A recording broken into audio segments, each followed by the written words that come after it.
تو آپ سمجھتے ہیں کہ اس وقت ہم جو کر رہے ہیں ابلاغی محاذ پر، آپ چونکہ اس کے ایکسپرٹ ہیں، منسٹر رہے ہیں، یہ ٹھیک ہے، ایسا ہی ہونا چاہیے؟ اور آپ کیا سجیسٹ کریں گے حکومت اور وزارت اطلاعات کے لیے؟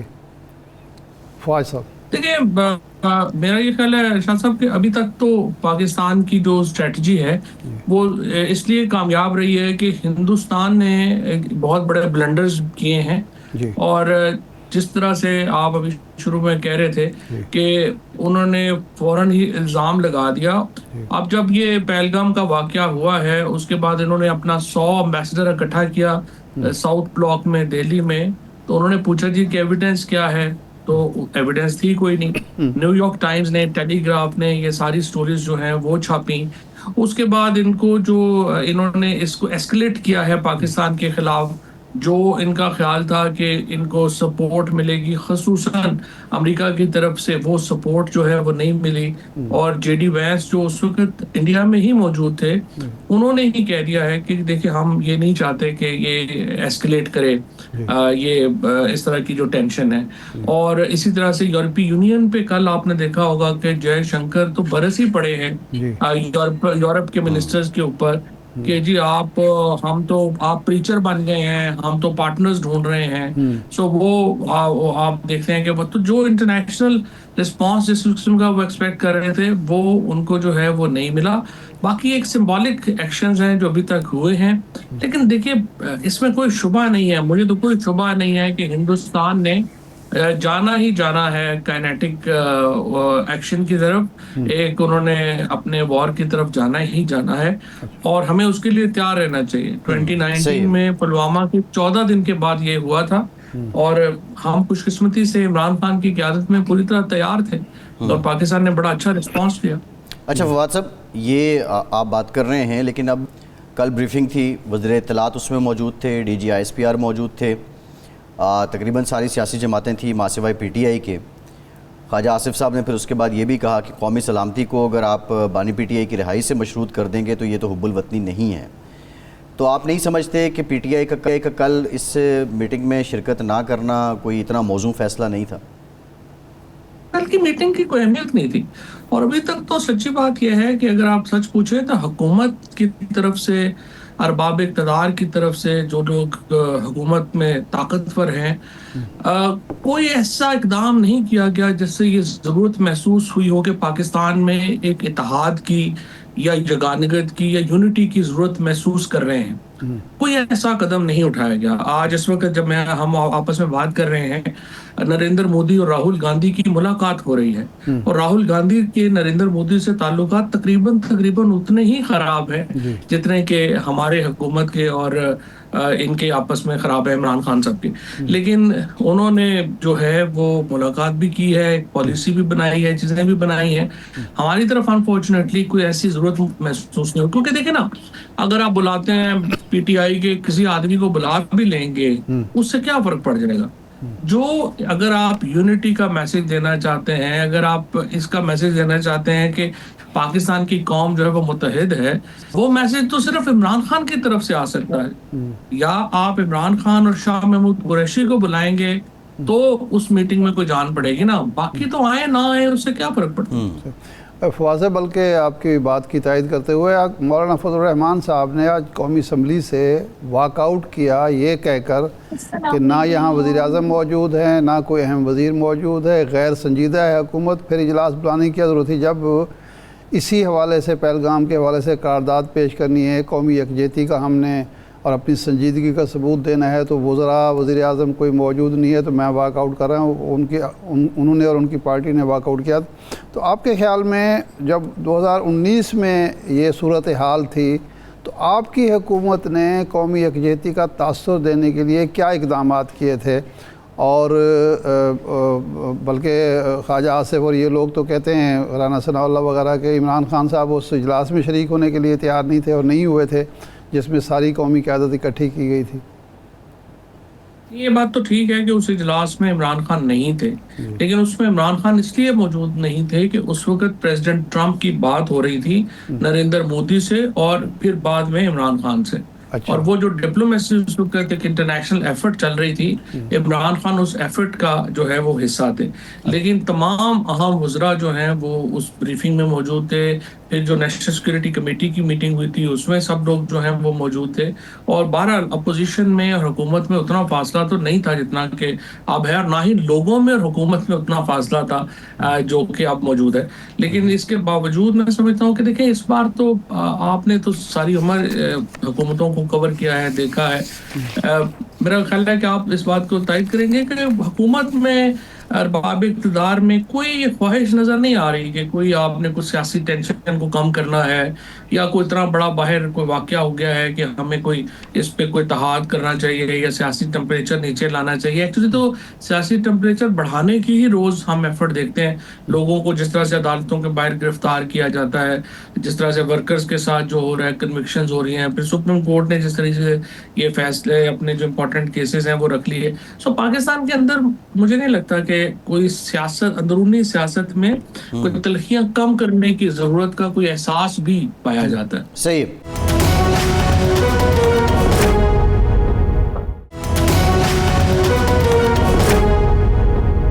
اچھا فواد صاحب، آج کی جو ڈیولپمنٹ ہے ذرا اس پہ میں آپ کی رائے چاہوں گا. ایک تو عالمی اور لوکل میڈیا کو لے کے جایا گیا اور وہاں انہوں نے کور بھی کیا اور بتایا جو بھارت کا وہ دہشت گرد کیمپ والا پروپیگنڈا تھا اس کو بے نقاب کیا گیا. آپ میڈیا اسٹریٹجی میں آپ کی ایکسپرٹیز ہیں، کیا مشورہ ہے آپ کا موجودہ حکومت کو، عطا تارڑ صاحب کو، کہ یہ جو بھارت کر رہا ہے اس کے جواب میں مزید کیا کرنا چاہیے؟ دیکھیں ابھی تک ہم نے جو سب سے اچھا قدم یہ کیا ہے، ہم نے کہا ہے کہ آپ انویسٹیگیشن کروانا چاہتے ہیں تو آئیے جوائنٹ انویسٹیگیشن کرا لیں. تو ہم نے اپنے جو صاف ہاتھ ہیں وہ اپنے شو کیے نا، we have showed our clean hands, کہ اگر ہماری کوئی ہے تو آئیے آپ کروا لیں. اس کے اوپر انڈیا تیار نہیں ہو رہا، سو انڈیا اس کے اوپر جو ہے وہ بیک فٹ کے اوپر ہے. تھوڑا سا یہ ضرور ہے میرے خیال کے اندر کہ جو ہمارے اس وقت ہمارا جو ڈائسپورا ہے وہ تھوڑا اتنا ساتھ نظر نہیں آ رہا جتنا کہ عمومی طور کے اوپر ساتھ ہوتا ہے. ایک تو ہمیں ان کو جو ہے وہ انگیج کرنا چاہیے. دوسرا یہ زیادہ تر جو بریفنگز ہو رہی ہیں، چیزیں ہو رہی ہیں، یہ ڈومیسٹک کنزمپشن کے لیے ہو رہی ہیں. ان کو جو ہے وہ فورن کنزمپشن کے لیے. دوسری جو سب سے امپورٹنٹ چیز جس کی چیز مجھے ابھی تک سمجھ نہیں آئی کہ شہباز شریف صاحب کی گفتگو کیوں نہیں ہو سکی محمد بن سلمان سے اور پریزیڈنٹ شی سے، کیونکہ یہ دو ممالک ہیں جو کہ پاکستان کے بڑے قریبی دوست ہیں. اور ان دونوں اگرچہ ان سے فارن منسٹر لیول کے اوپر تو بات ہوئی ہے، اسحاق ڈار صاحب نے بات کی ہے چین سے بھی. اور اس وقت آپ کو میں بتاؤں کہ 2019 میں بھی سعودی عربیہ نے اپنا رول پلے کرنے کی کوشش کی تھی ٹینشن نیچے لانے کے لیے، لیکن اس وقت سعودی عربیہ کا اتنا انفلوئنس نہیں تھا انڈیا پہ. اب تو چونکہ $100 بلین کی کمٹمنٹ ہے سعودی عربیہ کی کہ ہم انڈیا میں انویسٹمنٹ کریں گے، تو اس کی وجہ سے سعودی عربیہ کا انفلوئنس انڈیا پہ بہت زیادہ ہے. تو ابھی مجھے نہیں پتا کہ ایم بی ایس جو ہے ان سے شہباز شریف صاحب کی بات کیوں نہیں ہو سکی اور پریزیڈنٹ شی سے ان کی بات جو ہے وہ کیوں نہیں ہو سکی. وہ ہونی چاہیے تھی. وہ اس کے اوپر ایک میرا ہے کہ وہ سمجھ نہیں آئی کہ کیوں نہیں ہو سکی. یہ ایران کے وزیر خارجہ عباس صاحب تشریف لائے ہیں پاکستان، وہ انڈیا بھی جا رہے ہیں. ایران اس قابل ہے یا اتنا انفلوئنس ہے دونوں ممالک پر کہ وہ کوئی میڈیشن کر سکے یا درجہ حرارت کو نیچے لا سکے؟ دیکھیں ظاہر ہے ایران ایک اہم ریجنل پلیئر ہے اور اس کی ایک اہمیت ہے، لیکن دیکھیں نا مسئلہ یہ ہے کہ جو پریکٹیکل انفلوئنس آئے گا وہ تو یا پیسوں سے آئے گا یا پھر آپ کی ویپنری سے آئے گا. تو یہ دونوں انفلوئنس جو ہیں وہ ایران کے پاس اس طرح سے نہیں ہے. سعودی عربیہ کا انفلوئنس اس وقت ایران سے بہت زیادہ ہے. اگرچہ اس میں یہ اچھی بات ہوئی ہے کہ سعودی عربیہ اور ایران دونوں نے انڈیا سے بات کی ہے اور کہا ہے کہ آپ ٹینشنز جو ہیں ان کو کم کریں. اور آپ کو معلوم ہے کہ جو ریسنٹ چند مہینوں سے جو ڈیولپمنٹس ہوئی ہیں اس میں سعودی عربیہ اور ایران کے تعلقات بھی کافی بہتر ہوئے ہیں. تو اور وہ دونوں پاکستان ہندوستان کے اوپر ان کی پالیسی جو ہے وہ کافی قریب جو ہے وہ نظر آ رہی ہے. اسی طرح سے امریکہ کی طرف سے جو انکریجمنٹ نہیں ملی انڈیا کو، یہ بھی ایک بڑی مثبت بات ہے. اور دوسرا چائنا نے جو بیان ابھی دیا ہے کہ ہم ٹیریٹوریل انٹیگریٹی جو ہے اس کو ہم برداشت نہیں کریں گے کہ کسی طریقے سے کسی کو ڈسٹرب ہو. یہ بڑا امپورٹنٹ بیان ہے. سو اوور آل انڈیا ششو پنج میں ہے نریندر مودی، لیکن اس وقت پرابلم ان کی یہ ہو گئی ہے کہ وہ اس ریٹرک اپنا اتنا اوپر لے گئے ہیں کہ وہ یہاں سے پیچھے ہٹ نہیں سکتے. اگر وہ یہاں سے پیچھے ہٹے گا. تو اس لیے دیکھیں اس نے کرنا تو کچھ نہ کچھ ہے, کیونکہ ڈومیسٹک فیس سیونگ کا کیا آپشن ہے فواد صاحب؟ مودی کے پاس ان حالات میں کیا فیس سیونگ ہو سکتی ہے؟ یہ تو دیکھیں نا, ابھی سعودی عربیہ اور جو امریکہ ہے وہ یہی کوشش کر رہے ہیں کہ آپ اسکیل جو ہے وہ کنٹرول کریں. لیکن دیکھیں ایک دفعہ کام شروع ہو جائے تو پھر ایک فوگ آف وار ہوتی ہے, وہ کسی کے کنٹرول میں تو نہیں ہوتا کہاں پہ رکنا ہے, کہاں پہ ہونا ہے, کیا نہیں ہونا. سو نو ون ایکچولی کین ریئلی اس کو کر سکتا ہے کنٹرول. بڑا کنٹرول چیزیں نہیں ہوتی ہیں. اچھا, اسی ضمن میں یہ سندھ طاس معاہدہ معطل ہوا. ایک تو یہ فرمائیں کہ پاکستان کو ایک قانونی برتری تو حاصل ہے, لیکن آپ جانتے ہیں کہ طاقتور اپنے آپ کو جو بھی سمجھ رہا ہوتا ہے, خواہ انڈیائی کیوں نہ ہو, تو وہ اپنے آپ کو قوانین سے بالا تر سمجھتا ہے. اگر یہ معاہدہ جو معطل ہوا ہے اس کی روشنی میں ہمارا پانی روکتا ہے, چونکہ 3 ڈیم تو اس نے بنا لیے ہیں ہمارے ہی پانی پر, جہلم اور اس پہ چناب پہ, اگر روکتا ہے تو ہمیں کیا نقصان ہے اور ہم کس طرح اس کو باز رکھ سکتے ہیں؟ دیکھیں سر, یہ بھی ایک نا سمبولک سٹیپ ہے, پریکٹیکلی یہ پاسبل نہیں ہے. دریا جو ہے وہ ٹوٹی تو ہے نہیں کہ آپ نے بند کر دی ہے. یہ سائنس ہے, جیوگرافی ہے. دریا کا پانی ہے جو کہ اوریجنیٹ ہو رہا ہے چائنا سے, اس نے پانی نے نیچے آنا ہی آنا ہے, وہ بہنا ہی بہنا ہے. یہ اگر آپ لیٹ سے یہ ڈیمز بنائیں گے تو اس کے لیے ظاہر ہے کہ بلینز آف ڈالر چاہیے, اس کے لیے سال ہا سال چاہیے, تو فوری طور کے اوپر تو کچھ ہو نہیں سکتا. لیکن اگر ہندوستان یہ روایت شروع کرے گا کہ ہم یہاں سے پانی روک دیں, تو پھر اگر چائنا نے کل پانی روکنا شروع کر دیا کہ جہاں سے اوریجنیٹ ہو رہے ہیں یہ دریا, تو پھر انڈیا کیا کرے گا؟ سو یہ الٹیمیٹلی چیزیں سیٹل ڈاؤن ہو جائیں گی. اصل میں تو دیکھیں نا, ابھی تو فرینکلی پاکستان انڈیا میں یہی ہے کہ ہمارا جو مین کائنیٹک کا اس وقت جو کمپیریزن ہے, ہم کو جیسے ایک دفعہ پرویز مشرف صاحب نے کہا تھا کہ ہم کو بھوٹان تو نہیں ہے. سو انڈیا کو بڑا سوچ سمجھ کے آگے چلنا ہے. اب فار ایگزامپل ہمارے پاس, ان کے پاس اگر برہموس ہے تو ہمارے پاس شاہین ہے, ہمارے پاس النصر ہے, ہمارے پاس جو ہے آج ہم نے ایک نیا میزائل فتح جو ہے اس کا تجربہ کیا ہے. ہمارا میزائل پروگرام بہت ایڈوانس ہے. ہمارا ایئر فورس ہماری نے جو 2019 میں جس طرح ثابت کیا کہ کتنے پروفیشنل لوگ ہیں اور کس طرح سے انہوں نے ہندوستان کے طیارے کو مار گرایا تھا. سو پاکستان جو ہے وہ کوئی ایسا ملک تو نہیں ہے کہ آپ اس کو, جس طرح فاروق عبداللہ نے بھی ان کو کہا ہے کہ آپ کہیں جا رہے ہیں حملہ کریں تو انہوں نے چوڑیاں تو نہیں پہنی ہوئی ہیں. وہ بھی لیکن وہ فاروق عبداللہ صاحب اب ریسنٹ جو اسٹیٹمنٹ ہے اس میں پھر گئے ہیں بائی دا وے اپنے بات سے. وہ کہہ رہے ہیں, ہاں وہ کہہ رہے تھے کہ ہم غلط ہیں. اچھا اینی ہو فواد صاحب, اب میں ذرا چاہوں گا کیونکہ آپ لائم لائٹ میں رہتے ہیں, انڈین میڈیا پہ بھی یہ جنگ کا ماحول نہ بھی ہو, ویسے بھی آپ کے معاملات پیار محبت چلتا رہتا ہے ان کے ساتھ.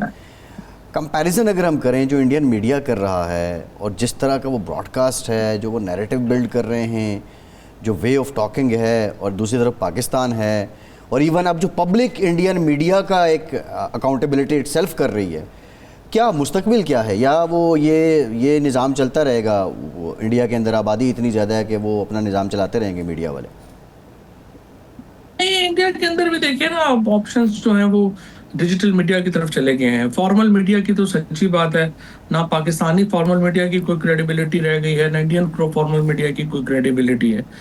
اور لوگ جو ہے وہ ڈیجیٹل میڈیا کو زیادہ دیکھتے ہیں, ادھر سے شفٹ ہوتے ہیں, پھر وہاں سے پتہ بھی چل جاتا ہے کہ کون لوگ جو ہیں وہ کیا کہہ رہے ہیں. سو لوگ اپنا انالیسس جو ہے وہ خود جو ہے وہ کر سکتے ہیں. اچھا فواد صاحب, آپ کی موجودگی کا فائدہ اٹھاتے ہوئے آپ نے حال ہی میں ٹویٹ کی کہ ہم پرانے ساتھی ملے ہیں اور حکمت عملی ہم ترتیب دے رہے ہیں عمران خان کی رہائی کے لیے. کیا یہ اسٹیبلشمنٹ سے مذاکرات کی حکمت عملی ہوگی؟ اپوزیشن جماعتوں کو ملانے کا کوئی آپشن ہوگا یا کوئی احتجاجی تحریک ہوگی؟ کیا طے ہوا ہے اور اس کو آپ کس طرح آگے بڑھا رہے ہیں؟ اس میں موجودہ قیادت جو پی ٹی آئی کی اس کو بھی اعتماد میں لیں گے یا اپنے طور پر یہ کام کریں گے؟ دیکھیں موجودہ قیادت تو ہے ہی نہیں نا. ابھی دیکھیں آپ نے سن لیا ہوگا وہ سلمان اکرم راجہ نے جو کل باتیں کہی ہیں, مطلب انہوں نے تو اختیار ہی ڈال دیے نا. انہوں نے تو کہا کہ ہمارا تو کوئی حال ہی نہیں ہے, ہم تو تحریک بھی نہیں چلا سکتے, نہ کچھ کر سکتے ہیں. کوشش میری یہ ہے کہ جو پچھلے جو ہمارے ایکسپیرینس پولیٹیشین ہیں, دوست ہیں, ان کو اکٹھا کریں, کیونکہ ہمارا کنسرن تو یہ ہے کہ عمران خان باہر ہیں. باقی پالیٹکس آئیں گے, وہ باہر دیکھ لیں گے خود ہی کیا حالات ہیں, کیسے کرنا ہے. لیکن عمران خان کے بغیر پاکستان میں بیلنس ہی نہیں ہے. پالیٹکس بھی بیلنس نہیں ہے، اور ظاہر ہے کہ ہم سب لوگوں کا بڑا قریبی تعلق رہا ہے، ہمارا دل جو ہے وہ پریشان ہے ان کے لیے، تو ہم یہ چاہتے ہیں کہ ایک سیریس ایفرٹ ہو کہ جس میں ہم عمران خان کو جو ہے وہ جیل سے ریلیز کروا سکیں، اور اس کے لیے پہلا مرحلہ یہی ہے کہ ہم کچھ اپنا ایک ریلیونس ہو، اور پھر ہم جو اپوزیشن پارٹیز ہیں، گورنمنٹ ہے، ان سے بات کر سکیں، اور کوئی ہم اس پہ ان کو قائل کر سکیں کہ عمران خان کو ریلیز کرنا جو ہے وہ پاکستان کے لیے ضروری نہیں، لیکن رانا ثناء اللہ صاحب تو کہتے ہیں کہ خان صاحب نہ باہر آنا چاہتے ہیں نہ اندر بیٹھنا چاہتے ہیں، اور جو بھی کوششیں ہوتی ہیں عام تاثر یہ ہے کہ اس کو عمران خان صاحب ہی سیبوٹاج کر دیتے ہیں، تو اس کے بارے میں آپ نے کیا سوچا؟ نہیں، وہ تو بالکل صحیح ہے کہ عمران خان ڈیل تو نہیں کریں گے، لیکن آپ بھی خان صاحب کو جانتے ہیں، ہم بھی جانتے ہیں، اگر وہ 2 سال جیل میں ہیں تو وہ اس پہ تو نہیں باہر آ جائیں گے کہ آپ خاموش ہو جائیں یا آپ ملک سے باہر چلے جائیں یا بنی گالہ میں بیٹھ جائیں، اس طرح کی آفرز کریں گے آپ تو پھر تو یہ کوئی آگے بڑھنے والی چیز نہیں ہے نا۔ آپ نے جو بات ہونی ہے وہ یہی ہونی ہے کہ عمران خان کہیں گے 6 مہینے میں الیکشن کروائیں، آپ کہہ رہے ہیں جی ہم نے 2.5 سال میں کرانے ہیں، تو یہ درمیان کی جو مدت ہے یہ مذاکرات ہیں۔ آپ کب صاف اور شفاف الیکشن کرانے آپ کو کتنا ٹائم فریم چاہیے، وہ ہم خان صاحب سے بات کر سکتے ہیں، خان صاحب جو ہے ان کو ہم اس بات کے اوپر لا سکتے ہیں کہ کچھ مدت وہ بڑھا دیں، کچھ مدت یہ کام کریں۔ نیگوسیشن تو یہ تو دیکھیں، یہ تو بچگانہ باتیں ہیں کہ خان صاحب اب بنی گالہ چلے جائیں یا کے پی چلے جائیں، وہاں پہ خاموش ہو کے بیٹھ جائیں، کہاں وہ مانیں گے؟ نہیں، لیکن اگر مثال کے طور پر یہ ہو بھی جاتا ہے کہ 26 میں الیکشن ہو جائیں، تو کیا 26 میں الیکشن ہوں گے اور جو پارٹی ہارے گی، ہمارے ہاں کوئی روایت ہے کہ وہ پھر آرام سے بیٹھ جائے گی اور پھر استحکام ملک میں آ جائے گی؟ یہی مذاکرات ہونے ہیں نا کہ کیا ماحول ہونا چاہیے جس میں الیکشن ہونے ہیں۔ اگر الیکشن ویسے ہی ہونے ہیں جو 24 میں ہوئے ہیں تو پھر اس سے تو آپ نہ ہی کرائیں۔ سوال تو یہ ہے کہ آپ نے ملک کو نارملائز کرنا ہے یا نہیں کرنا، اور ملک نارمل ہوتا ہے جب ایک صاف اور شفاف الیکشن ہو، ایک پورے پروسیس کے تحت جوڈیشری انڈیپینڈنٹ ہو۔ یہی وہ ساری چیزیں ہیں جو کہ مذاکرات کا یا انگیجمنٹ کا حصہ ہو سکتی ہیں اور ہونی چاہیے۔ لیکن فی الحال تو دیکھیے نا، جیسا میں نے آپ کو عرض کی کہ حکومت کو ضرورت ہی محسوس نہیں کرتی، وہ کہتے ہیں ہم بیٹھے ہوئے ہیں، ہمیں کیا ضرورت ہے، ہم کیوں جو ہے وہ کریں۔ اور یہ تب ممکن ہوگا جب ساری اپوزیشن پارٹیز جو ہیں وہ مل کے حکومت کے اوپر دباؤ ڈالے، حکومت کو خطرہ ہو کہ یہ اگر نہیں ہوگا تو پبلک پریشر بڑھے گا، انٹرنیشنل یعنی پریشر بڑھے گا۔ ابھی حکومت کو کوئی خطرہ نہیں ہے فواد صاحب، آپ کہہ رہے ہیں ابھی حکومت کو کوئی خطرہ نہیں ہے؟ حکومت کو خطرہ تو اپنے آپ سے ہمیشہ پاکستان میں رہتا ہے، لیکن وہ یہ سمجھ رہے ہیں کہ اپوزیشن سے یا پی ٹی آئیز انہیں کوئی خطرہ، اور یہ موجودہ لیڈرشپ سے سچی بات ہے خطرہ ہے بھی کوئی نہیں، ان سے کیا خطرہ ہونا ہے کسی کو۔ صحیح ہے، ٹھیک ہے، بہت شکریہ فواد چوہدری صاحب، بہت شکریہ آپ کے وقت کا۔ ایک بریک کے بعد واپس آتے ہیں، ہمارے ساتھ رہیے۔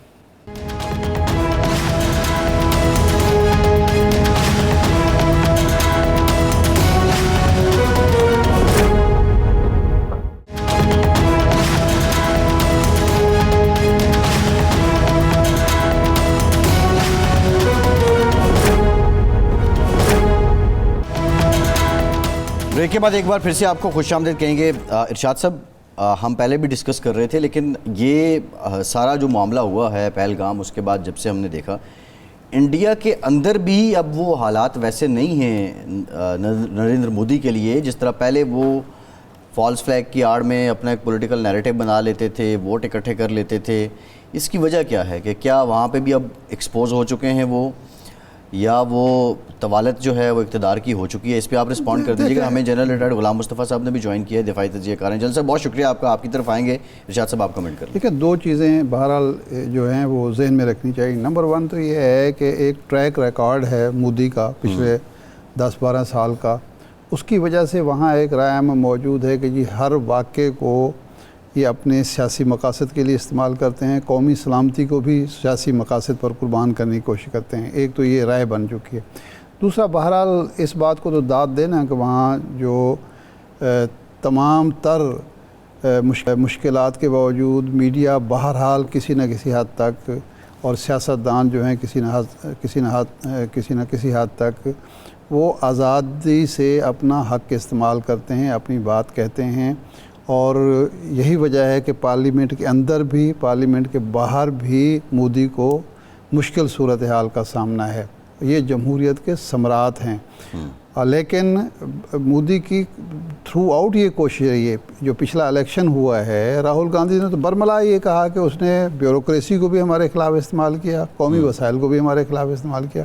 بھرپور کوشش ہے, لیکن بہرحال ایک عرصہ گزرنے کے بعد وہاں تھوڑی سی جو جمہوری سطح پر لوگوں کے اندر میچورٹی ہے اس کا نقصان مودی کو ہو رہا ہے, ملک کو فائدہ ہو رہا ہے جی, اور اس سے ہمیں بہرحال سبق سیکھنا چاہیے. بالکل ٹھیک. لیکن غلط نیریٹو جو ہے اس کو آپ جتنا بھی دودھ شکر میں ملا کے پیش کرنے کی کوشش کریں, بہرحال اس نے ایکسپوز ہونا ہوتا ہے اور وہ ہو رہا ہے. صحیح. جنرل صاحب پہلے تو یہ بتائیے ابھی تک کی جو ڈیولپمنٹس ہیں آپ دیکھ کے کیا سمجھتے ہیں کہ جنگ کا خطرہ اب ٹل چکا ہے یا بھارت کوئی بھی حرکت کر سکتا ہے کسی بھی وقت؟ دیکھیے جنگ سے اگر آپ کی مراد یہ ہے کہ کھلے عام ہر طرف سے گولہ باری شروع ہو جائے گی تو اس کے لیے وقت چاہیے ہوتا ہے تیاری کا, وہ بھارت کے پاس نہیں ہے. اور پاکستان کو اللہ تعالیٰ نے بہت ساری جہاں پاکستان کی آسانیاں فرمائی ہیں, یہ ایک آسانی پاکستان کی ہے کہ ہم جنگ کی تیاری کے لیے بھارت سے بہت پہلے ہمارے پاس بہت کم وقت میں ہم تیار ہو جاتے ہیں.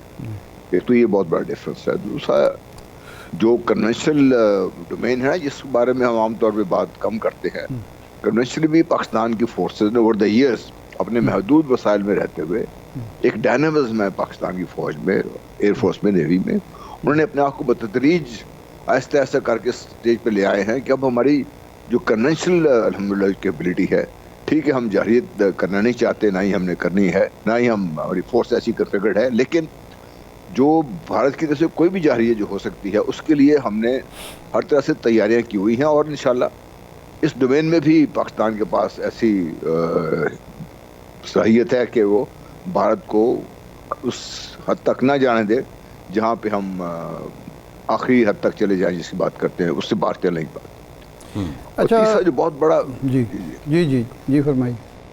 جی تیسرا جو بہت بڑا جو ایک ایلیمنٹ ہوا ہے جو دنیا کو یا بھارت کو شاید یہ خیال یہ تھا کہ پاکستان میں چونکہ ایک قسم کی اکانومی کے ہمارے مسائل ہیں, ایک قسم کی سیاسی آپس میں اختلافات ہیں جو شاید ایک حد سے بڑے ہوئے ہیں, اور فوج کے خلاف ایک طبقہ جو ہے وہ بات چیت کر رہا ہے, تو شاید یہ وہ ایسا وائڈ ہے جس کو وہ استعمال کر سکتے ہیں اپنے فائدے کے لیے. لیکن جو چیز بہت اچھی یہ ہوئی ہے کہ جس کا جو بھی نقطہ نظر ہوگا 22 اپریل سے پہلے, اس کے بعد سے آپ دیکھیے کہ پاکستان نے بحیثیت قوم ایک یونائٹڈ, ایک متحد مضبوط طاقت کے طور پر کھڑے ہو گئے ہیں. اور جو کانفیڈنس ڈسپلے ہوا نا کہ ہمارے یہاں کوئی پاگل پن نہیں ہے, کچھ چلا نہیں رہا. اب میڈیا پہ دیکھ لیں, ہم بڑے ریزنبلی بیٹھ کے بات کر رہے ہیں, وہاں پہ میڈیا میں ایک جو آگ لگی ہوئی ہے اس نے ان کو پاگل کیا ہوا ہے. پاکستان کی طرف میں ایسی کوئی ایسی چیز نہیں, دنیا دیکھ رہی ہے کہ ایک یہ بڑی کانفیڈنٹ قوم ہے, مضبوط قوم ہے, متحد قوم ہے. تمام تر کمزوریوں کے باوجود یہ ایسی قوم نہیں ہے جس کو آپ ایسے اسٹیم رول کر جائیں گے. صحیح. اچھا یہ فرمائیں کہ بھارتی آرمی چیف کا خطاب لیک ہوا, خط لیک ہوا, اور بہت ساری چیزیں سامنے آئیں, 2-3 ان کو جرنیل ایئر مارشل کو ہٹانا پڑا. یہ سارا کچھ فوج میں اس وقت چل رہا ہے, بھارتی فوج میں, جب ایک جنگ کی صورتحال اس نے خود پیدا کی ہوئے, وار ہسٹیریا اس نے پیدا کیا ہوا ہے. تو واقعی بھارتی فوج اتنی نان پروفیشنل ہے, اور وہاں حکومت اور فوج کے درمیان اور فوج کے اپنے اندرونی حلقوں میں اس قدر رفٹ چل رہی ہے کہ یہ سارا کچھ تشتز بام ہوا ہے. یہ آپ کو ایک فوجی ماہر کے طور پر اس کو کس طرح دیکھتے ہیں؟ شاہی ماہر تو میں نہیں, ایک فوجی ضرور ہوں. بہرحال بات یہ ہے کہ ہم بھارت کے جو سوسائٹی کے تضادات ہیں وہ اسی طرح فوج میں ریفلیکٹ ہوتے ہیں. کیونکہ بھارت میں اس قسم کی چیزیں پہلے بھی ہوتی رہی ہیں, اب بھی ہو رہی ہیں, اور یہ جیسے جیسے مودی صاحب کا رول بڑھا ہے انہوں نے یہ جو ان کے آپس میں فیچرز تھے ود ان دی سوسائٹی, اور وہی جو فوج میں بھی ہے وہ آپ کے سامنے آ رہے ہیں وہاں پہ. تو یہ ان کے پھر ان کی جو ود ان آپ دیکھیے کہ کتنی ان کی تحریک کے اندر چل رہی ہیں, مضبوط ہیں یا کمزور ہیں وہ قطع نظر اس کے تحریک کے اندر کتنی چل رہی ہیں. پھر بہت سے جو کشمیر میں جب ظلم ہو رہا ہے دیکھ رہے ہیں, باقی جو مظالم دیکھ رہے ہیں, ان کی سوسائٹی میں ایسے لوگ موجود ہیں جو اس چیز کو پسند نہیں کرتے. اس لیے فوج کے اندر سے بھی آپ کو آوازیں اٹھ رہی ہیں. اور اس میں ایک اور چیز میں ایڈ کر دوں, آپ ہمارے اپنی جو ادارے ہیں اس کام کے لیے, ان کو بھی تو آپ داد دیجئے نا کہ انہوں نے کیسی کیسی چیزیں نکال کے پیش کر دی ہیں. ان کا سارا جو منصوبہ تھا وہ ود ان سارا تشدد بام ہو گئے, جس کی وجہ سے ان کے جو آج وہاں پہ جو انٹیلیجنس کے چیف تھے ان کو بھی فائر کرنا پڑا انہیں. اچھا یہ جنرل صاحب جو آپ نے بات کی ہے یہ بڑی امپورٹنٹ آپ نے بات کی. جب جنرل ڈی ایس رانا کی آپ بات کر رہے ہیں, جو پریس بیورو آف انڈیا ہے ان سے یہ سوال ہوا تو انہوں نے جواب یہ دیا کہ ان کو انڈمان اینڈ نائکوبار کا چیف لگا دیا گیا ہے اور وہ زیادہ پریسٹیجیس پوسٹ ہے. یعنی اب ایک چیز تو کلیئر ہو رہی ہے کہ وہ اس بات کی نہ تردید کر رہے ہیں نہ تصدیق کر رہے ہیں کہ وہ اس عہدے پہ ڈی آئی چیف کے طور پہ موجود ہیں یا نہیں ہیں. دوسرا لیکن سوال جو ارشاد صاحب کا بھی تھا کہ ایسے وقت میں جب آپ کا میڈیا, آپ کی حکومت ایک جنگی ماحول بنائے ہوئے ہے اور آپ ایسے تقرر کر رہے ہیں, تو میسج کیا ہے کہ انڈیا کے جرنیل پھر سے جنگ لڑنے میں سیریس نہیں ہیں, وہ رائے فرار اختیار کر رہے ہیں؟ دیکھیے رائے فرار تو میں نہیں کہوں گا, پروفیشنلز ہیں ان کو, we must respect them as professional, لیکن ان کو پتہ ہے کہ ان کی کمزوریاں کیا ہیں. ان کو پتہ ہے کہ ایسے وقت میں جب پاکستان ایک جس طریقے سے مضبوطی سے کھڑا ہے, اگر حملہ کیا تو نقصان کیا ہوگا اس کا. کیونکہ رافیل تیار تو لے لیں انہوں نے, ان کو ایبزارو کر کے ان کو اس لیول پہ لے کے آنا جس سے ہمارے پائلٹ کے ماہر ہیں, یا فوج میں بڑے بڑے ہتھیار لے کے آ جانا, ان ٹیکنالوجی کو ایبزارو کرنے میں عرصہ لگتا ہے. اس میں آپ ایک لے آتے ہیں, ایک عرصہ لگتا ہے جب آپ ٹرین کر کے اس کو ایفیشینٹ لیول پہ لے کے آ جاتے ہیں اس کے اوپر, تو وہ بھی آپ کے سامنے ہے. اور ایک چیز اور بڑی ہے, ان کی فوج میں جو سیاسی درندازی ہے نا بہت زیادہ ہے اس میں. اچھا ہاں وہ بہت زیادہ ہے. وہ مودی صاحب کی پسند ناپسند پہ, یعنی بی جے پی کی پسند ناپسند پہ کام چلتا ہے وہاں پہ. وہ ایک بہت بڑا فیکٹر ہے جو عام طور پہ ہمارے یہاں اسٹڈی نہیں ہوتا, وہ ہے وہاں پہ ایک کمزوری ان کے بیچ میں ہے یہ. اچھا یہ فرمائیں کہ آپ کیا دیکھتے ہیں کہ یہ جو اندرونی چپکلش ہے فوج کے اندر, یا ایک آپ پروفیشنلزم اس کو کہہ رہے ہیں, پروفیشنلزم ہے کہ جی جنگ کی طرف ہمیں نہیں جانا چاہیے, اس کے بعد چھوٹے موٹے سرجیکل سٹرائک کا راستہ بھی بند ہو گیا ہے, امکان باقی نہیں رہا, اور اب بھارت کو یا مودی کو ہوش کے ناخن لینے ہوں گے اور کوئی نہ کوئی عالمی دباؤ کو قبول کرنا ہوگا تاکہ اس کی مزید جو خرابیاں ہیں, کمزوریاں ہیں, اندر کی چپکلش ہے, نمایاں نہ ہو. دیکھیے مودی کا ذہن کو اور جو اس وقت ذہنیت جو بھارت کو رول کر رہی ہے, ہمیں اس کو سمجھنے کی ضرورت ہے. شاید ہماری جو اس وقت قومی سطح پہ سیاسی پالیسی ہے, ہماری جو ابلاغی پالیسی ہے, میڈیا کی پالیسی ہے, آپ سمجھتے ہیں کہ یہ اطمینان بخش ہے اور ہم نے بحیثیت قوم ایک ذمہ دارانہ کردار بھی ادا کیا ہے اور بھارت کی تمام تر جارحانہ عزائم کو ناکام بنانے کے لیے اتحاد کا ثبوت بھی دیا ہے, یا آپ کو مشورہ دیں گے کہ مزید حکومت کو, اپوزیشن کو, میڈیا کو کیا کرنا چاہیے؟ دیکھیے میرا اپنا خیال یہ ہے کہ ہماری میڈیا نے انتہائی ذمہ داری کا ثبوت دیا ہے اور انہوں نے وار ہسٹری کریٹ ہونے سے اپنے آپ کو روک کے رکھا ہے. لیکن میڈیا کو اگر آپ اتنی ہو کہ بھئی وہ بات بھی کر سکیں جو عام طور پہ لوگ ہچکچاتے ہیں بات کرنے سے, تو میرا خیال ہے میڈیا شاید اس وقت اور بہتر پرفارم کر سکے, کیونکہ یہ تو واضح ہو گیا ہے کہ ہمارا میڈیا بحثیت مجموعی ایک انتہائی ذمہ دار میڈیا ہے. یہ تو ایسی بات نہیں قطع کلامی معاف, یہ تو پاکستان کی میڈیا نے ہمیشہ ثابت کیا, 1965 کی جنگ سے لے کر آج تک ہمیشہ ثابت کیا اور اعتراف بھی کیا جاتا رہا ہے, لیکن اس کے بعد پھر پابندیوں کا شکار بھی رہتا ہے. یہ حکومت کو اس بات کا ادراک ہونا چاہیے کہ وہ اپنا خود نقصان کر رہی ہے. جس طرح میڈیا نے اس وقت حکومت کا پاکستان کا ساتھ دیا ہے, حکومت کو پتہ ہونا چاہیے کہ ان کے خلاف تو میڈیا بات کرے گا, لوگ بات کریں گے, حکومت ہے نا, ان میں غلطیاں بھی کرتے ہیں, لیکن پاکستان کے خلاف تو کبھی کسی نے بات نہیں کی. یہ حکومت کو اس کا ادراک ہونا چاہیے. صحیح ہے, بالکل ٹھیک ہے. بہت شکریہ lieutenant general retired Ghulam Mustafa صاحب آپ کے وقت کا. ایک بریک کے بعد واپس آتے ہیں.